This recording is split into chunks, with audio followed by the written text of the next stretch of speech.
Hello everyone. 31ನೇ ಪ್ರಶ್ನೆಯನ್ನ ಗಮನಿಸಿ. ವೃತ್ತದ ಮೇಲಿನ ಯಾವುದೇ ಬಿಂದುವಿನಲ್ಲಿ ಎಳೆದ ಸ್ಪರ್ಶಕವು ಸ್ಪರ್ಶ ಬಿಂದುವಿನಲ್ಲಿ ಎಳೆದ ತ್ರಿಜ್ಯಕ್ಕೆ ಲಂಬವಾಗಿರುತ್ತೆ. ಸೊ ಇದು ತುಂಬಾ ಇಂಪಾರ್ಟೆಂಟ್ ಕ್ವಶನ್ಸ್ ಮಕ್ಕಳೇ.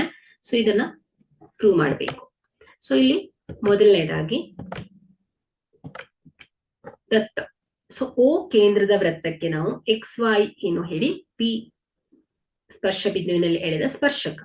ಸೊ ಅಲ್ವಾ? ಸೊ XY ಏನ್ ಹೇಳಿ ಸ್ಪರ್ಶಕ ಯಾವ ಬಿಂದುವಿನಲ್ಲಿ P ಬಿಂದುವಿನಲ್ಲಿ ಎಳೆದ ಸ್ಪರ್ಶಕ ಆಗತ್ತೆ. ಸೊ ಇಲ್ಲಿ ಸಾಧನೀಯ. ಸೊ ನಾವಿಲ್ಲಿ OP ಏನ್ ಹೇಳಿದೆ, OP ಪರ್ಪೆಂಡಿಕ್ಯುಲರ್ ಟು XY ಅಂತ ಪ್ರೂವ್ ಮಾಡಬೇಕು.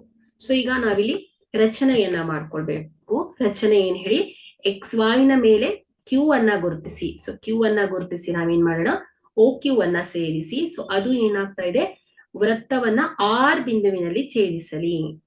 ಸೊ ನೀವು Q ಅನ್ನ ಹೊರತುಪಡಿಸಿ ಯಾವುದಾದ್ರೂ ಒಂದು ಬಿಂದುವನ್ನ ಗುರುತಿಸಿ OQ ಅಥವಾ OS ಅನ್ನ ಸೇರಿಸಬಹುದು ಮಕ್ಕಳೇ.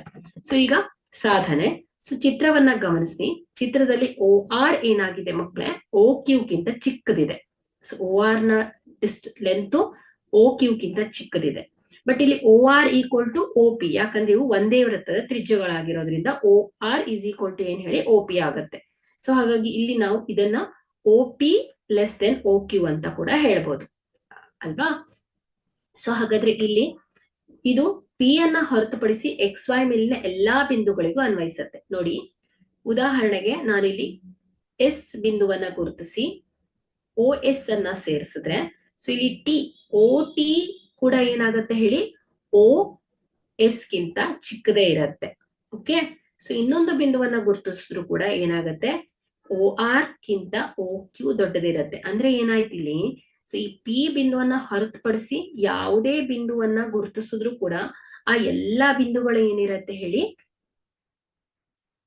OP ಗಿಂತ ದೊಡ್ಡದಾಗೆ ಇರತ್ತೆ. OP ನೇ ಏನಾಗತ್ತೆ ಹೇಳಿ, XY ಗೆ ಕನಿಷ್ಠ ದೂರ ಆಗತ್ತೆ ಮಕ್ಕಳೇ. ಸೊ ಹಾಗಾದ್ರೆ ಇಲ್ಲಿ ಕನಿಷ್ಠ ದೂರ ಏನಾಗಿರುತ್ತೆ, ಯಾವಾಗಲೂ ಇದರ ಲಂಬ ದೂರನೇ ಆಗಿರತ್ತೆ. ಸೊ ಅಂದ್ರೆ ಏನಾಯ್ತು, ಕೋನ P ಯಾವಾಗಲೂ 90 ಡಿಗ್ರಿ ಆಗತ್ತೆ ಅಂತ ಆಯ್ತು. ಸೊ ಹಾಗಾಗಿ ಇಲ್ಲಿ OP ಏನಾಗುತ್ತೆ ಹೇಳಿ, XY ಗೆ ಯಾವಾಗಲೂ ಲಂಬವಾಗಿ ಇರುತ್ತೆ. Okay, hence the proof.